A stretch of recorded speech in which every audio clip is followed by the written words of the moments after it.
Hello everyone. I gotta sprawl out on the couch today because we're going to talk about some frustrating things about the 2012 Olympics thus far, and also in this video I'm going to talk about some good things. It's not all about just, pissing on what's going wrong with the Olympics and certain things, and we're going to talk about some good stuff here too, so, it's not all crybaby shit here from the Archfiend today.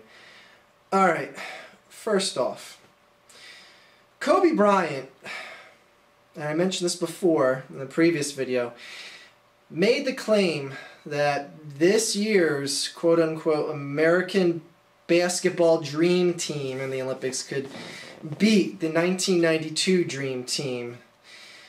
Well, I can officially tell you, just scream it from the hills, everyone, that claim has been officially just wiped off the earth. No one is going to ever say that this year's dream team could hold a candle to the 1992 dream team after the performance that the United States of America put up against Lithuania. Now, it's no disrespect to Lithuania or anything like that, but when you have a team from the United States that is made of multi-million-dollar paid, contracted professional athletes and put them against people that, for the most part, aren't even considered for jobs in the NBA, and you beat them by 5 points.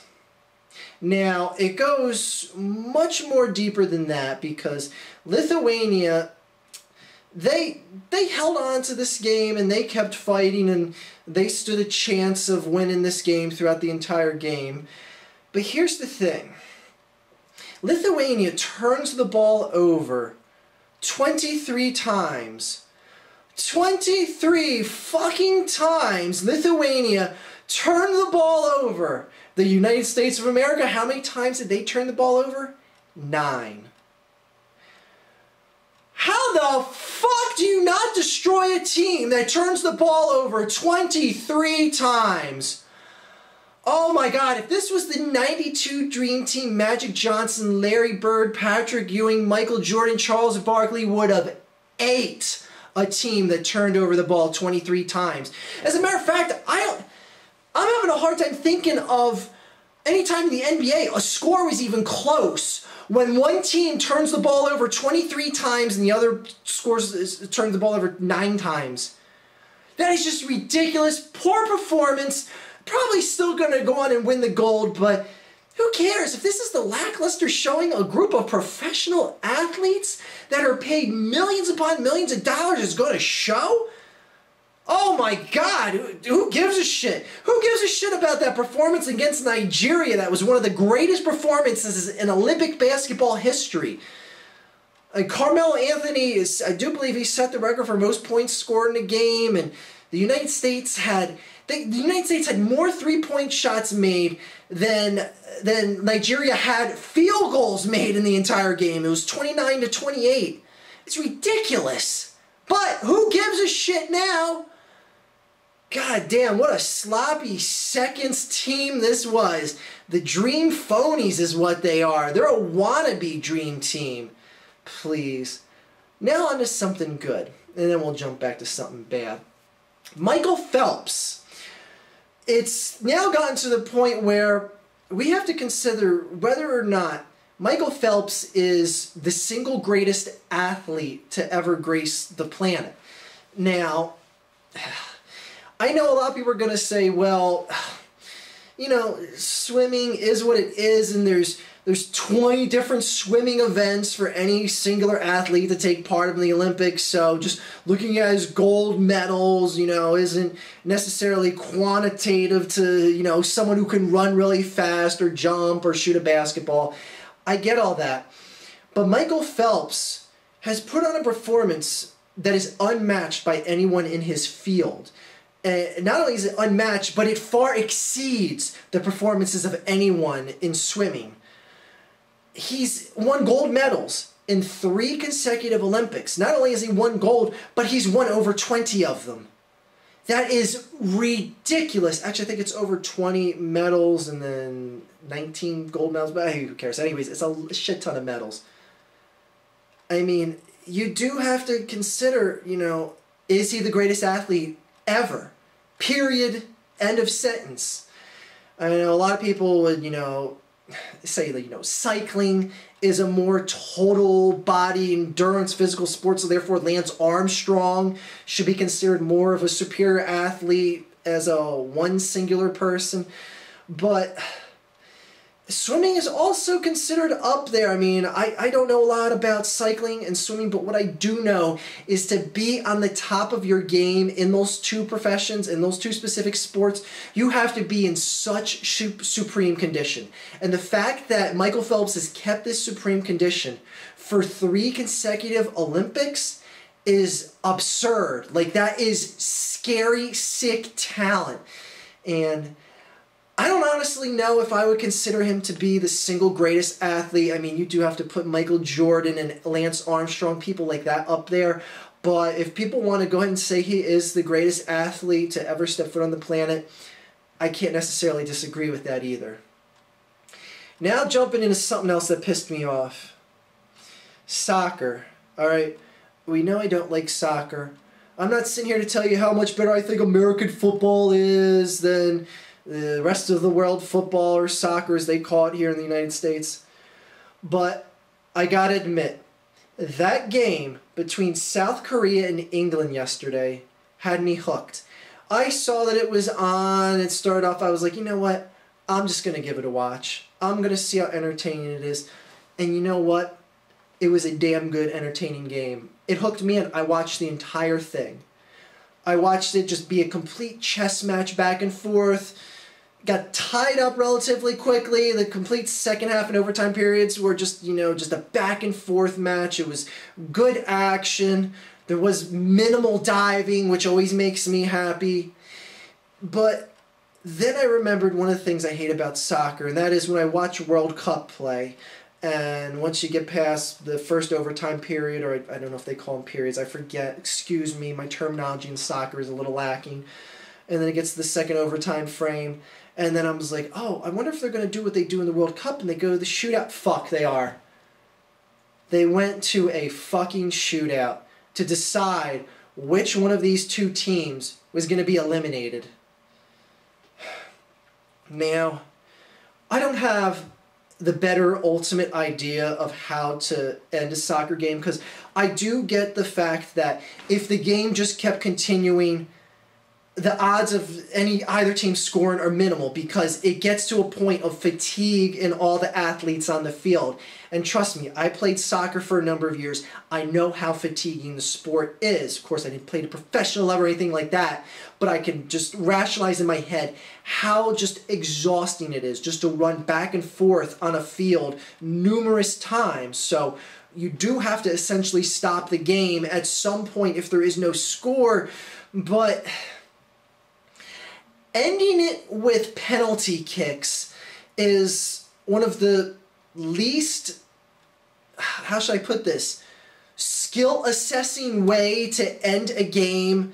I mean, it went to, I do believe it was either 8 or 10 total kicks, and the game basically ended when one out of the 10 kicks was stopped by the goalie. One time. Which means 90% of the time, all the kicks went in. And that 10% instance is the reason why England is not, or the United Kingdom, anyway, Great Britain is not in the Olympics anymore. And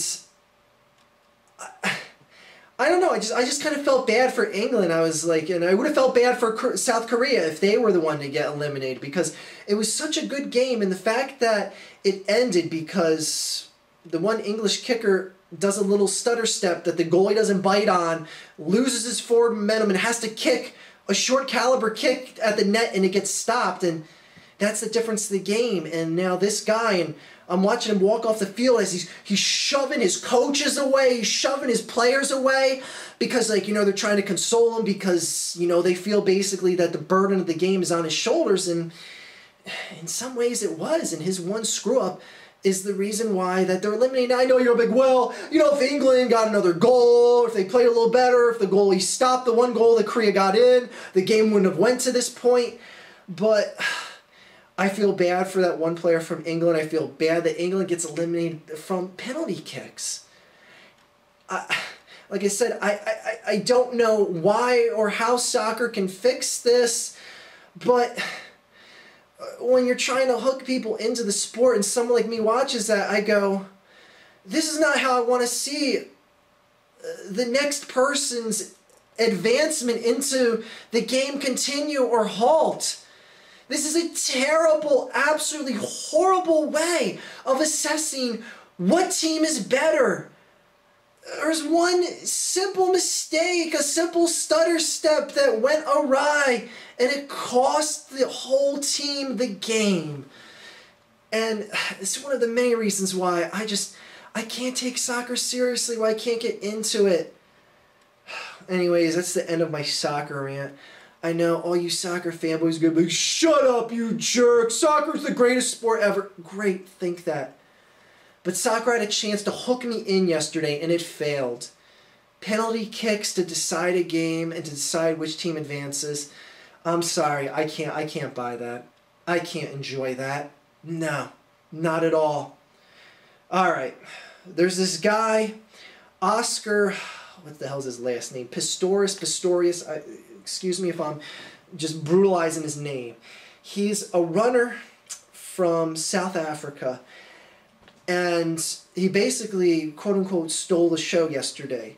They were doing a qualifying round in track and field events yesterday. And one was a race with Oscar in it. And there's one unique thing about Oscar. He literally has no legs. From the knee down on both legs, he's a double amputee. And he has these prosthetic, polyurethane, plastic, whatever they are, fake legs. They're like kind of like spring-loaded, bounceable, whatever you want to call it. And he's being allowed to participate in the Olympics. And I was like, this is a great story. This is great. This guy can run faster with 2 prosthetic limbs than I could run with 2 actual limbs that I've been walking on and running on my whole life.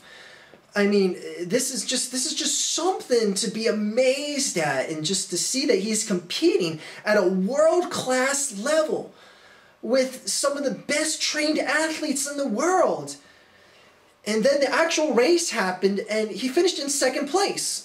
So he qualifies to go on to one of the medal rounds.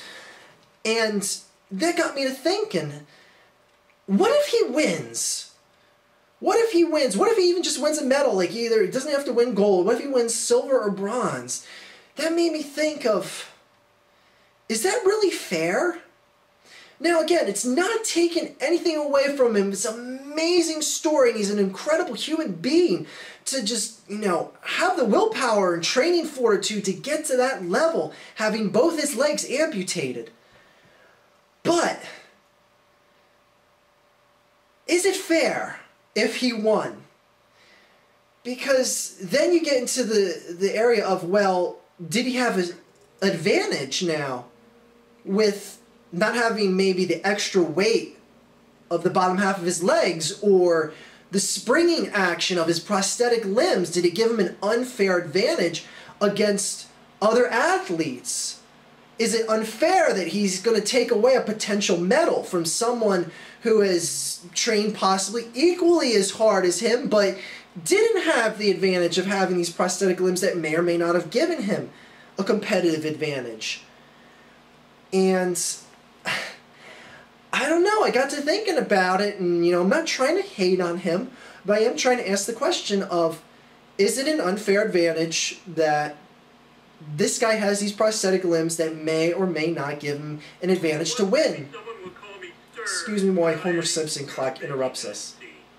Anyway, yeah, I saw that and I was like amazed at first, but then I was like, what if he actually wins?